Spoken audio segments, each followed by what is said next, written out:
హైదరాబాద్ ఎట్లా గెలిచిందంటే super.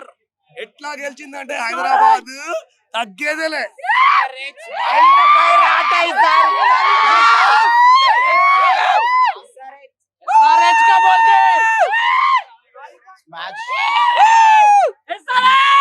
Match was very super. Abhishek Sharma ఈరోజు చాలా బాగా ఆడాడు.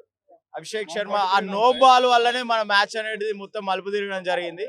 ఏదైతే ఇదే గెలుపుని కంటిన్యూ చేస్తూ మరెన్నో గెలుపులు మన ఆర్సీబీ ఎక్కడిది భయ్యా? ఆర్సీబీ అంటే ఎక్కడ? ఇది హైదరాబాద్ ఎస్ఆర్హెచ్. ఇది మన అడ్డ. ఏదన్నా ఉంటే బెంగళూరులో చెప్పండి ఆర్సీబీ ఉంటే. ఇక్కడ కాదు, ఇది మన హైదరాబాద్ జీతేగా. Pre-cheer for